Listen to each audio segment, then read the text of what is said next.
ధన్యవాదాలండి. మరి న్యూజిలాండ్ వారికి మరొకసారి శుభాకాంక్షలు తెలియజేస్తూ అక్కడ నుంచి మనం ఇప్పుడు జకార్తా, ఇండోనేషియా వచ్చేద్దామండి. శ్రీమతి జాహ్నవి శ్రీనివాస్ గారు తయారుగా ఉన్నారు. ఇండోనేషియా నుంచి వారి కవితను విందాం. వారికి స్వాగతం.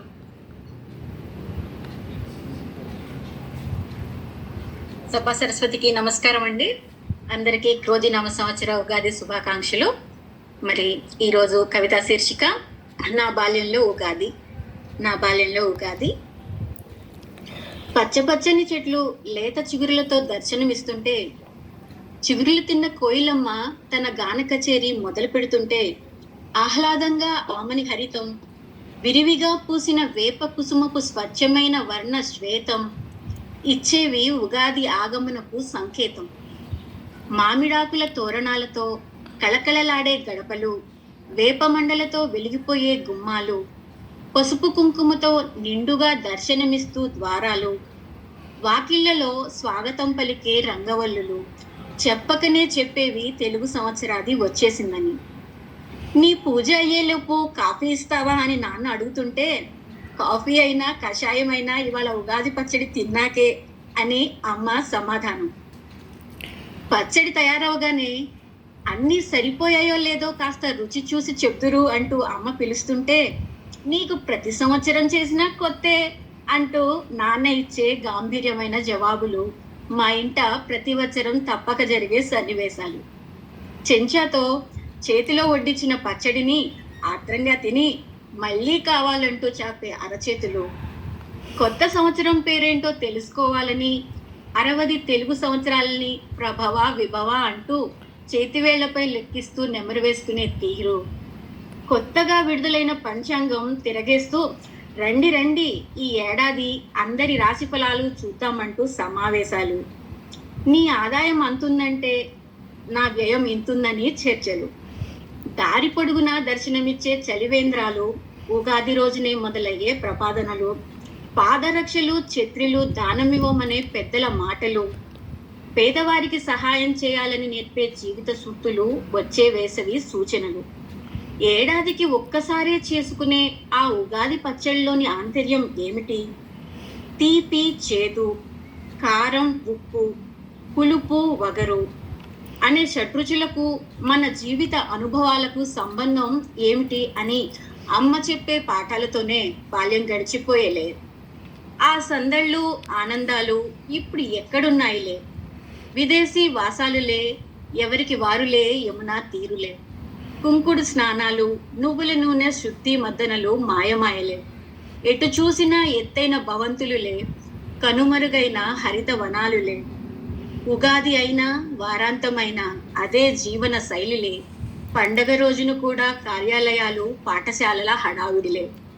నలుగురు కలిసి గడిపే సమయం కరువైపోయిందిలే. పేరుకు వంట పొద్దున చేసుకున్నా తినేది సాయంత్రమేలే. పిండి వంటలు ఇంట్లో వండుకునే తీరిక లేకపోయేలే. ఎవరైనా వండి పెడతారా కొని తెచ్చుకుందామన్న ఆశలే. అమ్మ చేతి వంటకి అంగడి సరుకుకి ఎంత తేడాలే. గ్రాముల లెక్క చూసుకుంటూ తింటే తృప్తి చెందని జిహ్వలే. సాగిపోయే కబుర్లు, సందళ్ళు సమావేశాలు, సన్నివేశాలు సందేశాలు ఇప్పుడు ఎక్కడ ఉన్నాయిలే. బాల్యంలో ఉగాదిలే, నేటి జీవన శైలికి అది తిరిగి రాదులే. నాకు ఇష్టమైన పండుగగా ఉగాది పాఠ్య పుస్తకాలలో పరీక్షాంశాలలో మిగిలిపోయేలే. ధన్యవాదాలండి.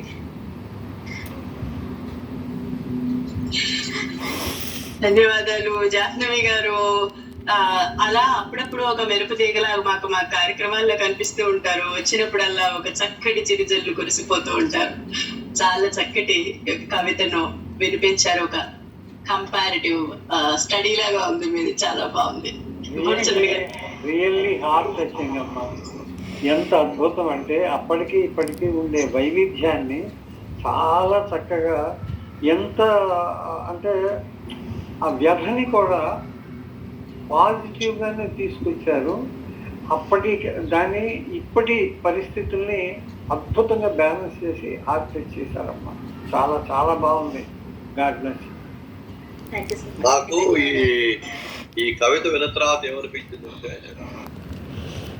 చాలా కవితా సంకలనాలు వేశాం మనం. కొత్త కవితని రకరకాలు వేశాం. లలితారావు సహకారంతో కొన్ని వేశాము, చాలా వేశాము. ఈసారి నేను రాధిక ఏమనుకున్నామంటే కవిత సంకలనం వస్తులే అనుకున్నాం. కానీ వింటూ ఉంటే తప్పు చేశామేమో, ఇది కూడా సంకలనం వేద్దాం అనిపిస్తోంది. అంటే ఎందుకంటే ఆర్థిక పరిస్థితులు ఉంటాయి, రకరకాల పరిస్థితులు ఉంటాయి. ఆర్థిక పరిస్థితులు ఎప్పుడైనా మనం అవరోధించవచ్చు, కానీ ఇలాంటి కవితల పుస్తకం గ్రంథస్థం చేయకపోతే చరిత్రను తెలియజెప్పలేము. రాధిక ఈ కవితలన్నీ కూడా మనం ఒక చిన్న పుస్తకం వేద్దాం, ఆ పనిలో ఉంటుంది. ఒక చిన్న ఈ బుక్లెట్ గా కూడా మనం ముందు చేయొచ్చండి. తర్వాత వనరులు సమకూరాక మనం ప్రింటింగ్ కి వెళ్ళొచ్చు. ఈ బుక్ గా అయితే మాత్రం ముందు మనం ఖచ్చితంగా చేసుకోవచ్చు. 40 కవితలతో ఈ బుక్ అన్నది చదువుకోవడానికి కూడా చిన్న పుస్తకం వస్తుంది కాబట్టి చదువుకోవడానికి కూడా సులువుగా ఉంటుంది. అద్భుతమైన ఆలోచన అన్నయ్య. Hats off. రాధిక మంచి సూచన. ఇద్దరు ధన్యవాదాలండి అందరికీ. నాకు ఈ అవకాశం ఇచ్చినందుకు, ఇంత గొప్ప అవకాశాలు ప్రతిసారి నాకు ఆహ్వానం పలుకుతున్నందుకు మీ ద్వారా ధన్యవాదాలు, కృతజ్ఞతలు. అభినందనలు జాహ్నవి గారు, ధన్యవాదాలు. తర్వాత మనం సింగపూర్ కి వచ్చేద్దామండి.